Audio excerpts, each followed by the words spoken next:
Alô, amigos!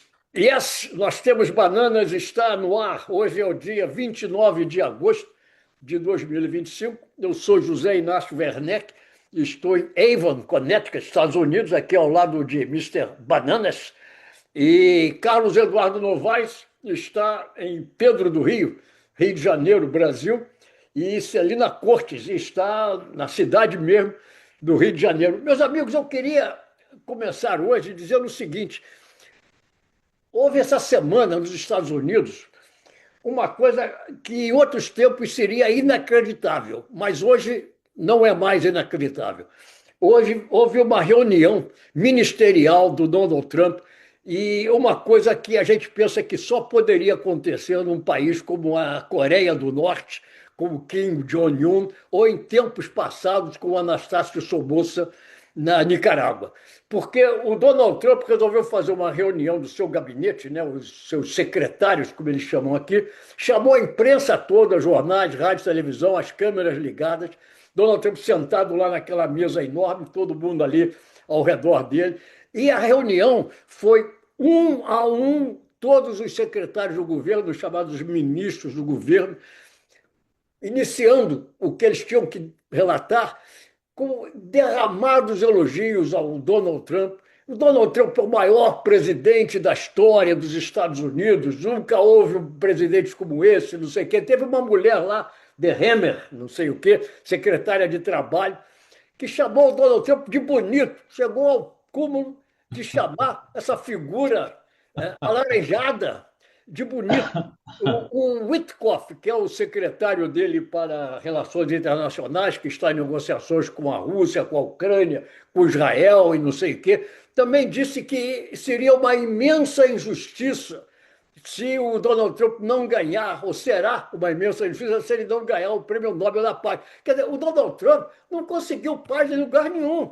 Ele prometeu que ia conseguir a paz entre a Rússia e a Ucrânia em 24 horas, depois de tomar posse. Vocês lembram disso? Não é? Claro, Sim, claro. E, pois é. e, e ele não diz até hoje uma palavra, uma letra, nada sobre o genocídio em Gaza, nada. E Israel continua fazendo o que bem entende, e o Donald Trump é absolutamente calado, deixa que o negócio vá adiante e quer ganhar o Prêmio Nobel da Paz.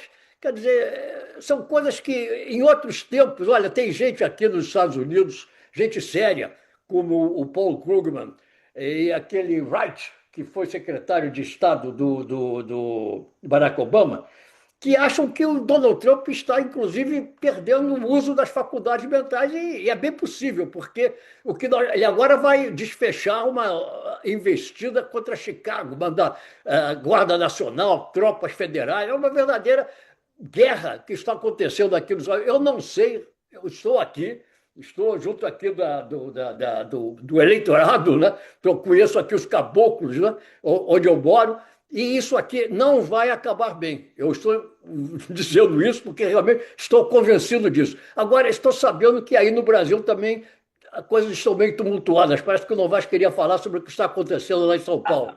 Mas eu antes queria continuar aí esse seu comentário a respeito do Trump, dizendo que a revista The Economist, a revista inglesa, britânica, botou o Bolsonaro na capa com Eu aqueles vi. chifres. Pois é, eu te mandei, né, É, pela WhatsApp, e é. dizendo exatamente isso. O Brasil oferece uma lição de democracia para uma América que está se tornando mais corrupta, protecionista e autoritária. Isso, o Economist, né? Uma revista Economista, conservadora. um jornal, uma revista do capitalismo Revista de internacional. centro-direita.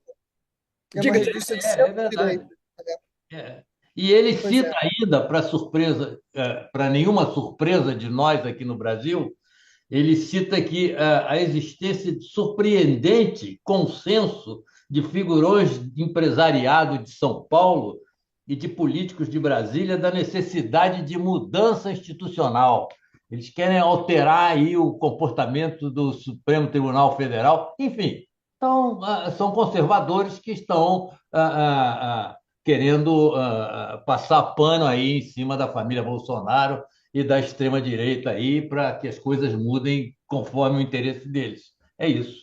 Agora, eu me permito, eu queria falar a respeito desta mega operação que foi feita aqui no Brasil recentemente, anteontem, quarta-feira, e que sob a batuta do Lewandowski, do ministro da Justiça, e que juntou uma 1.400 agentes de segurança da Polícia Federal, da Receita Federal, do Ministério Público de São Paulo, e se espalharam aí por 8 estados atrás de uma inacreditável ação do PCC, do partido lá de São Paulo, que não sei se você sabe, Zé Inácio. É o primeiro comando da capital. É o primeiro comando da capital, que de 2020 até 2024, só nesses 4 últimos anos, eles movimentaram 52 bilhões de reais. O PCC, hoje, tem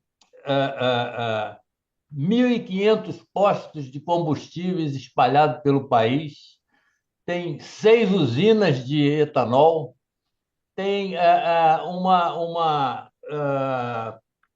trabalha com 40 fundos de investimento, tem um terminal marítimo. Eu fico espantado é que essa coisa, e tem mais de 100 imóveis, é que essa coisa não aconteceu da semana passada para cá, nem do ano passado para cá. Quer dizer, isso vem de muito longe, porque para eles terem 4 usinas de etanol, 1.500 postos de combustíveis, 1.600 caminhões, quer dizer, eles não começaram com isso, isso aí já vem lá de trás. E o país não descobre, e o país não encontra esses caras. É claro que o ministro sabe, todo mundo sabe, que tem políticos envolvidos nessa história, que a corrupção campeia aí entre agentes de segurança, entre políticos, e é por isso que essa coisa se estende aí por esse tempo todo. Mas é um negócio fantástico, porque parece que o crime organizado está muito mais organizado do que o Estado brasileiro. É bom, eu acho que é muito tempo, né? Não, Pois mas é, e essa operação ela trouxe alguns efeitos colaterais. Por exemplo, jogou uma água, deu um banho de água fria na tal da PEC, que virou chamada PEC da bandidagem, que é uma legislação que vem está na Constituição de 88, porque a ditadura fechou o Congresso, perseguia deputados e senadores que tivessem opiniões contrárias e tal. Então, eles criaram essas regras de contenção e aí foram anuladas em 2001 por causa de pressão popular, e agora o Congresso está voltando com uma versão piorada, só que depois dessa operação eles se recolheram, porque está mostrando também que isso seria uma forma do PCC influir diretamente nos candidatos, nos parlamentares que eles escolherem e terem mais essa influência do que eles já têm, que a gente constatou com a operação influência política e econômica. Então, isso aí foi um efeito colateral para dar uma esfriada nessa PEC que estava em vias de ser votada. Inclusive, era uma das coisas que os bolsonaristas queriam, quando fizeram aquela paralisação da Câmara pela anistia, era uma das coisas que eles queriam que fosse votado, era isso, né? E a outra coisa é que chegou naquele deputado federal, o Nicolas Ferreira, porque o Nicolas Ferreira ele fez uma campanha, vocês devem lembrar, contra uma suposta taxação do PIX. Era uma fake news que isso começou a abalar imediatamente a popularidade do governo Lula. E então isso foi visto, isso também cancelou medidas que seriam tomadas para conter as fintechs, que agora, depois dessa operação, o governo lançou uma contenção das fintechs, né? Então, esse Nicolas ele está sendo acusado de ser colaborador do PCC.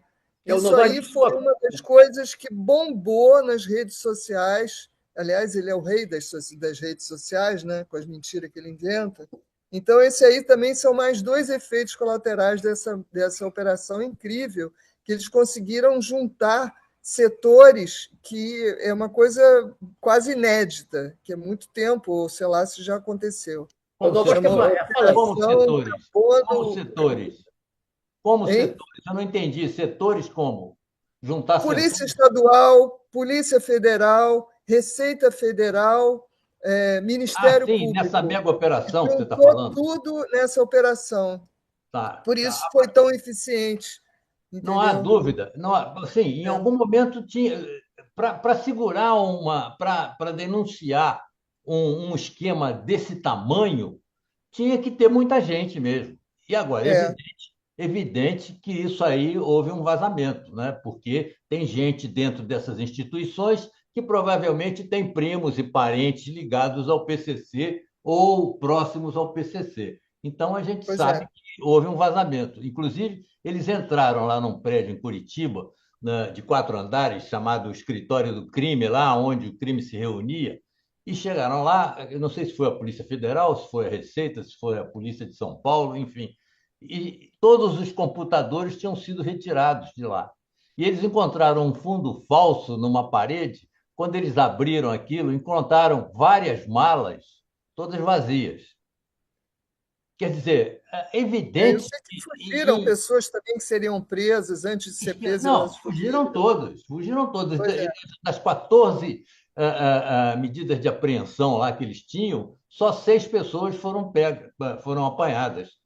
O cabeça do crime, inclusive, que é um cara que já em 2018 ele já tinha sido preso e depois foi solto, certamente soltando grana, um tal de, eu nem sei o nome dele, ele tem um nome árabe, um nome de Mohammad ah, Hussein. é, Mohammad Hussein. é. Olha E só. tem um Ele outro está também que eu fugido, esqueci está o nome. fugido. O outro é um louco também, eu não sei o que, louco, É, também está fugido. Todos os dois estão fugidos.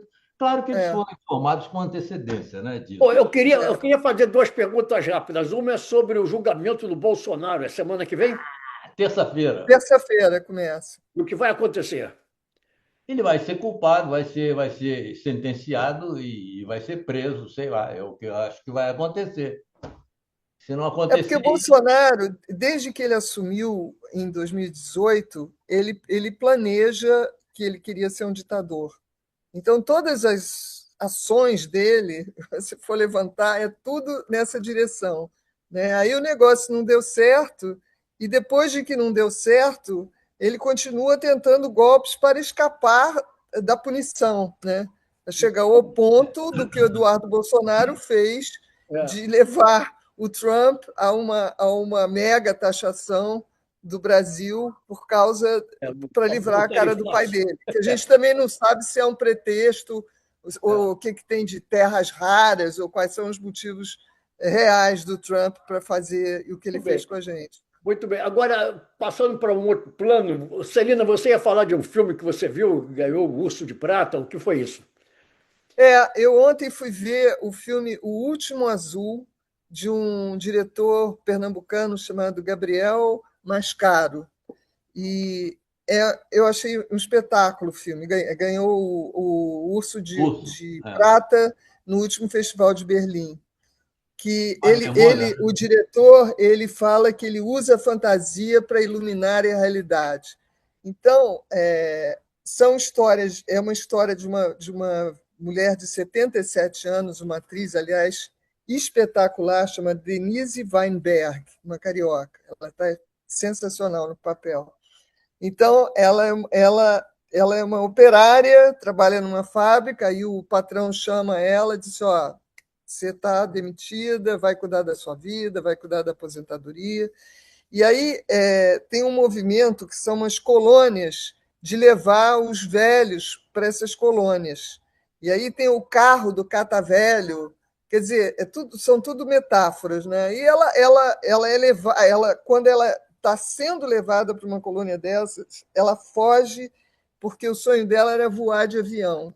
Então, é uma história incrível e plasticamente linda, levada no meio de lugares de muita água e de floresta.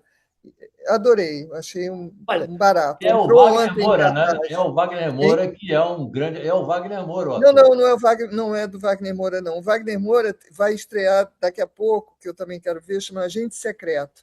São dois filmes que estão assim no top Ah, de é? avaliação. É quase padrão do filme do Valtinho, né? olha, por falar em história, eu me lembrei de uma outra história, porque eu quero passar agora, vai acabar também falando em história, para o terreno esportivo, porque semana que vem, né, o Brasil começa praticamente a sua fase final de preparação para a Copa do Mundo no ano que vem dos Estados Unidos, porque vai jogar duas vezes, não é isso? O Novaes deve saber disso melhor do que eu. E eu estava com vontade de conversar com vocês, fazer uma espécie de uma rememoração do que foi a presença do Brasil nessas Copas todas, 5 vezes campeão mundial, depois da Segunda Guerra, né? Antes da Segunda Guerra não conta, né? Porque houve aí aquele grande espaço de tempo, mas em 1950 tivemos a Copa do Mundo no Brasil. Eu tinha 13 anos, o Novaes eu acho que tinha o quê? 8 anos, Não, 9. tinha 10, 10, Já 10. tinha feito. Você é só 3 anos mais moço do que eu. Não, Pensei que 9, fosse 10 4. anos.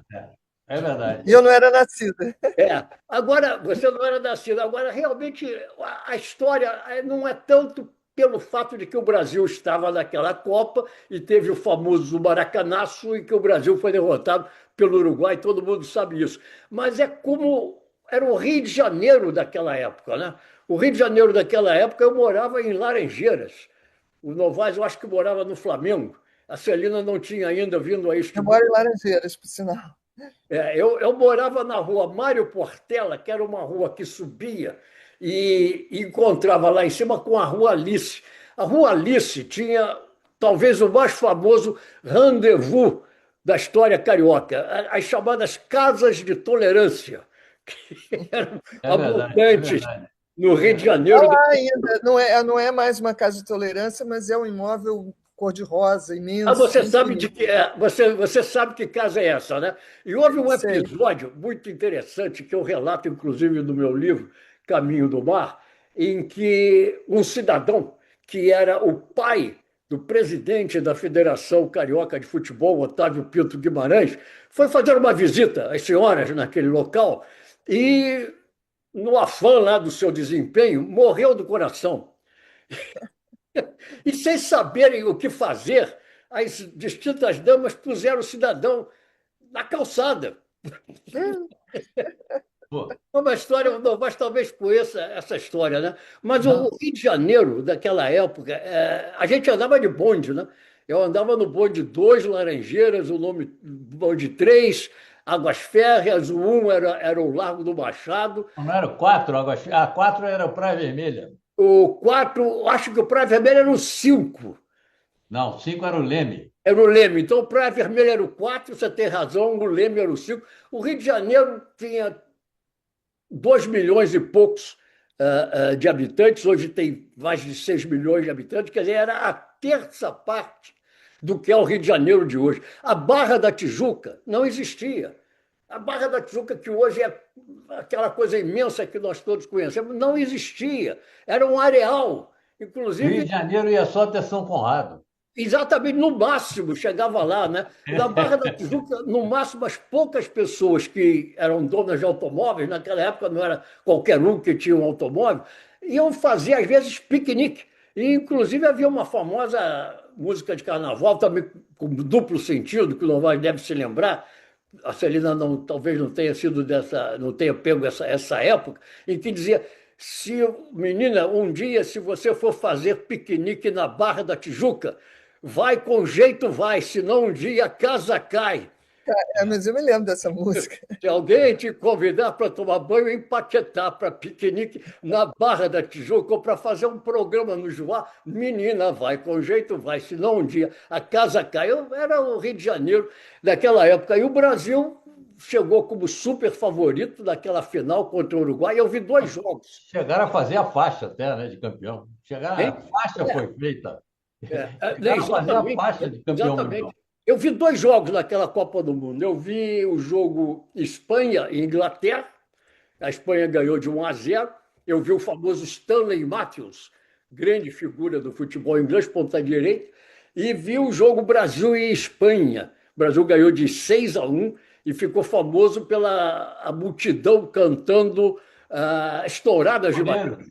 Touradas de Eu fui às Madrid. Touradas de Madrid. E tudo isso para quê? Para desabar naquele 2-1 contra o Uruguai.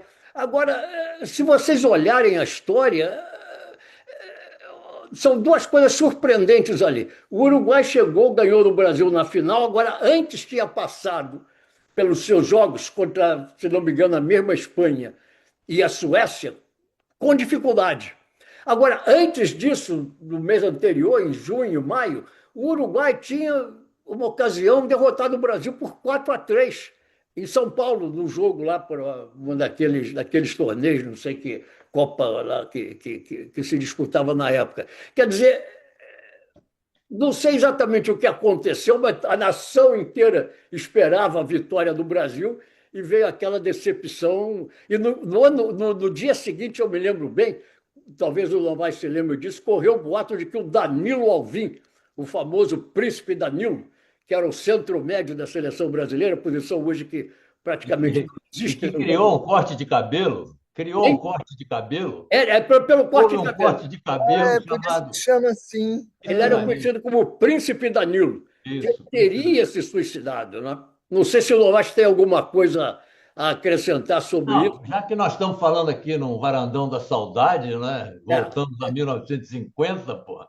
É. Eu fui assistir o jogo contra a Suíça com meu pai, claro, e da Espanha também, mas o jogo contra o Uruguai ele não quis me levar, porque achou que eu lá estava com 9 anos ou 10 anos, não me lembro a data exatamente que foram esses jogos, mas não quis me levar, porque achou que ia ter muita gente, podia ter muita confusão lá, mas eu vi as pessoas voltando, porque eu fiquei na rua Professor Gabiso, onde morava uma tia da minha mãe, e nós ficamos hospedados lá o dia todo, almoçamos e eu vi a cara das pessoas saindo do estádio. Parecia que havia uma tragédia nacional, e houve mesmo. Pô. Eu fiquei impressionado e até hoje eu tenho na cabeça a imagem daquelas pessoas, eu olhando assim de frente para elas, e elas vindo de lá do Maracanã para pegar transporte ali na Marise Barros, porra, e com as caras chorando, enxugando lágrimas. A cara do meu pai, então, era uma coisa assustadora, porra. Quando ele veio vindo assim, eu fui vendo a cara dele, um horror. E Mas vocês sabem que nunca houve no mundo, até hoje, um evento que tenha reunido um número tão grande de pessoas presentes assistindo. Oficialmente, 199 mil e poucos ingressos vendidos, oficialmente. Na realidade, mais de 200 mil pessoas compareceram aquele dia ao Maracanã, contando caronas, pessoas que entraram lá de qualquer maneira. Até hoje não houve na história do mundo um evento que reunisse 200 mil pessoas, um jogo de futebol, de basquete, ou lá o que seja, que reunisse esse número de pessoas. Um negócio inacreditável. Eu também não fui à final. Não foi porque meu pai me tivesse proibido de ir à final, é porque, na realidade, o meu pai, eu acho que nunca na vida se interessou por futebol. Eu acho que ele nem. Eu nunca ouvi meu pai falar que ele torcesse por algum time. Eu acho que ele nunca na vida foi a um estádio. ele nem sabia, vai ver que ele nem sabia que estava vendo uma Copa do Mundo no Brasil. Né? Não sabia, ele Talvez não não se soubesse. interessava. Eu me interessava, mas ainda nasci um pouco distante. Fui a 2 jogos, fiquei também com receio, não sei se alguém me falou alguma coisa, de ir à final, mas o fato é que também não fui àquela final. Mas, Agora, deixa a Celina contar uma Copa do Mundo que ela tenha assistido. Qual foi a sua primeira Copa do Mundo, Celina? Participado de alguma forma. Olha, a Copa do Mundo de 70, que era jogadores Pelé, Rivelino, será que eu estou certo? Tostão, é isso mesmo. Garrincha. Não, Garrincha não. E eu me lembro de ir assistir com grupos de amigos, era uma farra, muita cerveja e tal. E eu me lembro também que era a época da ditadura e que o Médici faturava a vitória dos nossos jogadores a favor da ditadura, né? Verdade. Era aquela época do ame ou deixe, ame ou deixe. Ninguém segura este país. Ninguém segura esse país. Ai, que horror. Ninguém segura este país. Era Agora, um misto de falando, alegria com horror da ditadura, agora né? Hein?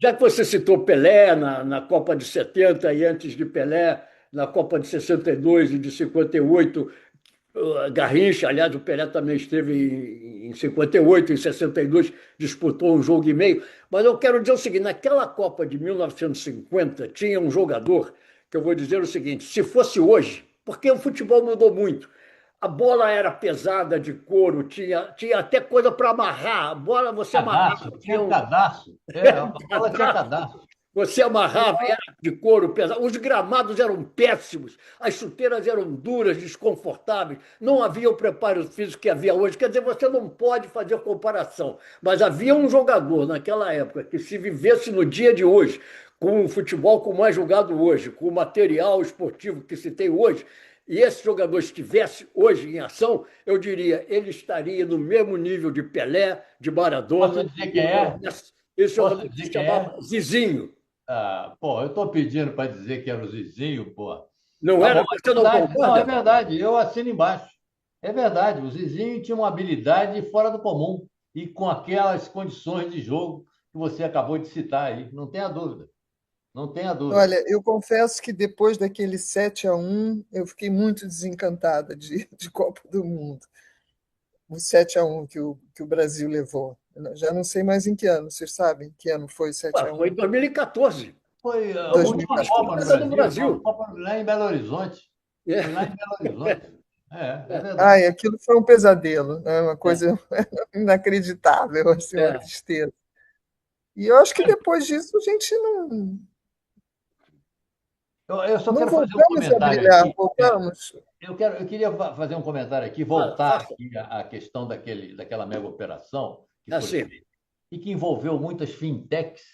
Eu não tinha nem muita certeza do que é exatamente uma fintech, mas depois que a casa caiu, ou seja, depois que se viu a dimensão daquele esquema monumental, é que resolveu-se tomar uma providência para regulamentar as fintechs, que até então não tinha uma regulamentação razoável. E agora as fintechs vão ser obrigadas a seguir as regras dos bancos, porque as fintechs Exatamente.